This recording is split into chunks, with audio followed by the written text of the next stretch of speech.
전통 화학 기업에서 미래 첨단 소재 기업으로 SKC가 아주 거대한 승부수를 던졌습니다.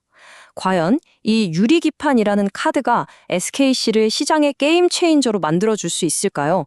오늘 저희가 이 부분 심층적으로 한번 파헤쳐 보겠습니다. 자, 올해 SKC는 서울 충무로에 새로운 둥지를 들었죠? 이 새로운 사옥은요, 단순히 그냥 회사를 옮겼다는 걸 넘어서 미래 성장 전략을 향한 SKC의 강력한 의지를 보여주는 상징이라고 할 수 있습니다. 하지만 이런 장밋빛 미래 전망과는 달리 작년 SKC가 받아든 성적표는 영업 손실 2,768억 원. 사실 좀 차가운 숫자였습니다. 물론 미래를 위한 투자라고는 하지만 투자자 입장에서는 당연히 우려가 될 수밖에 없는 숫자죠. 자, 그렇다면 이 숫자를 우리가 어떻게 봐야 할까요? 이게 정말 회복 불가능한 위기의 신호일까요? 아니면 더 크게 도약하기 위해 반드시 거쳐야만 하는 성장통, 말하자면 거대한 기회의 시작일까요? 오늘 분석의 가장 핵심적인 질문입니다. 그럼 본격적으로 한번 살펴보시죠. SKC의 지금 상황은요, 그냥 실적이 잠시 안 좋았다, 이게 아니라 회사의 정체성 자체를 바꾸는 아주 거대한 전환점에서 비롯된 거라고 할 수 있습니다. 바로 전통 화학 기업에서 첨단 소재 기업으로의 변신이죠. 그러니까 과거에 SKC의 주력이었던 필름이나 화학 사업의 비중은 과감하게 줄이고요. 지금 가장 큰 흐름인 AI와 전기차라는 메가 트렌드에 맞춰서 고부가가치 소재에 모든 역량을 집중하겠다. 이런 정력적인 선택을 한 겁니다. 이 타임라인을 보시면 SKC의 변신이 얼마나 빠르고 과감하게 진행됐는지 한눈에 알 수 있는데요.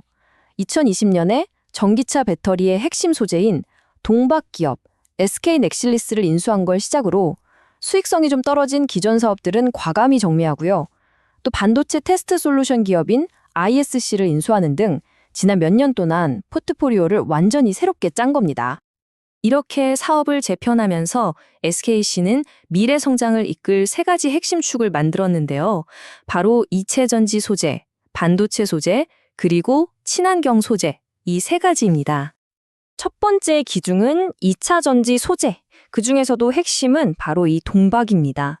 동박은 전기차 배터리 음극재에 들어가는 필수 소재잖아요. SKC는 자회사인 SK넥실리스를 통해서 기술력이나 생산 능력 면에서 이 시장의 글로벌 선두주자로 자리매김하고 있죠. 자, 두 번째 기둥은 바로 반도체 소재입니다. 특히 차세대 고성능 칩의 성능을 확 끌어올릴 수 있는 유리기판, 그리고 반도체 테스트 공정의 핵심 부품인 테스트 소켓이 주력 제품인데요. 잠시 후에 더 자세히 다루겠지만 이 유리기판, 이게 바로 SKC가 던진 가장 큰 승부수라고 할 수 있습니다. 마지막 세 번째 기둥은 친환경 소재입니다. 대표 제품인 생분해성 플라스틱 PBAT는 전 세계적으로 플라스틱 규제가 점점 강해지는 추세라서 성장 잠재력이 아주 높다고 볼 수 있죠. 이건 단순히 사업 하나를 더 하는 걸 넘어서 ESG 경영으로 지속 가능한 성장을 하겠다는 SKC의 방향성을 명확히 보여주는 대목입니다. 그럼 이제 SKC 전략의 가장 핵심적인 부분이죠. 바로 유리기판에 대해서 좀 더 집중적으로 들여다보겠습니다. 이것이 바로 반도체 패키징 시장의 판도를 완전히 바꿀 수 있는 게임 체인저로 주목받고 있는 이유입니다. 유리기판, 좀 생소하게 들리시죠? 쉽게 비유를 해보자면요. 데이터가 오가는 길을 좁고 구불구불한 국도에서 아주 평평하고 넓게 뻗은 다차선 고속도로로 바꾸는 것과 같아요. 기존 플라스틱 기판이랑은 비교가 안 될 정도로 평평하고 열에도 강하니까 훨씬 더 미세하고 많은 회로를 새길 수 있는 거죠. 그러니까 데이터 처리 속도랑 효율을 그야말로 극대화시키는 그런 차세대 기술이라고 보시면 됩니다.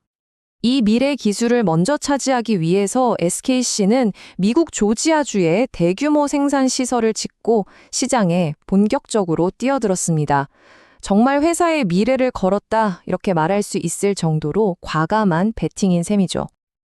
물론 이렇게 큰 변화에 장밋빛 미래만 있는 건 아니겠죠. 성공으로 가는 길목에는 분명히 해결해야 할 현실적인 과제와 리스크들이 존재합니다. 이 슬라이드는 SKC가 스스로도 인지하고 있는 핵심 리스크들인데요. 보면 고위험 공정에서의 산업안전 문제, 또 대규모 투자로 인한 단기적인 수익성 악화, 그리고 협력사에서 발생할 수 있는 ESG 리스크, 이런 것들이 주요 과제로 꼽히고 있어요. 물론 회사가 이 문제들을 알고 있고 관리 계획을 세우고 있다는 점은 다행이지만 투자자라면 계속해서 지켜봐야 할 부분이겠죠? 핵심은 이겁니다.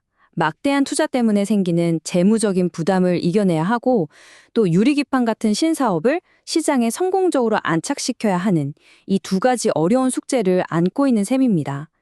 즉, 높은 잠재력만큼이나 높은 실행 리스크가 공존하는 딱 그런 상황이라고 볼 수 있습니다. 자, 그렇다면 이 모든 내용을 종합해서 투자자 입장에선 최종적으로 어떻게 봐야 할지 한번 정리해 보겠습니다. 이게 한 증권사 리포트 제목인데요. 무슨 뜻이냐면 2026년쯤 되면 기존의 주력 사업인 동박이랑 새로운 성장 동력인 유리기판 사이에서 실적이 좀 왔다 갔다 할 수 있다. 이런 전망인 거죠. 단기적으로는 불확실성이 좀 있다는 뜻으로 해석할 수 있겠습니다. 이러한 분석들을 바탕으로 증권사에서 제시한 목표 주가는 12만 원입니다. 현재 주가 수준과 비교하시면서 투자 판단의 기준으로 삼아볼 만한 중요한 숫자죠. 자, 마지막으로 정리해 보겠습니다. 긍정론과 신중론, 양쪽 입장을 한번 살펴볼게요. 먼저 긍정적으로 보는 쪽은 폭발적으로 성장하는 AI 데이터 센터 시장 덕분에 유리기판이 진짜 게임 체인저가 될 거라는 점, 그리고 ESG 중심의 강력한 포트폴리오를 높이 평가합니다. 반면에 좀 신중하게 봐야 한다는 쪽은 신사업의 높은 실행 리스크와 대규모 투자로 인한 단기적인 재무 부담을 가장 큰 우려 요인으로 꼽고 있습니다. 전통 화학기업에서 미래소재 기업으로의 대담한 변신, 높은 리스크와 그만큼 높은 잠재적 수익이 공존하는 SKC의 도전. 자, 이런 SKC의 도전을 여러분의 포트폴리오에 담아보시겠습니까? 이제 그 판단은 여러분 각자의 몫입니다. 본 분석 내용은 투자 판단을 위한 참고 자료이며 모든 투자의 최종 결정과 책임은 투자자 본인에게 있음을 알려드립니다. 신중한 판단을 통해 성공적인 투자를 하시길 바랍니다. 오늘 준비한 내용이 여러분의 투자 판단에 조금이나마 도움이 되셨다면 구독과 좋아요, 알림 설정 부탁드립니다. 저희가 계속해서 좋은 콘텐츠를 만드는데 정말 큰 힘이 됩니다. 감사합니다.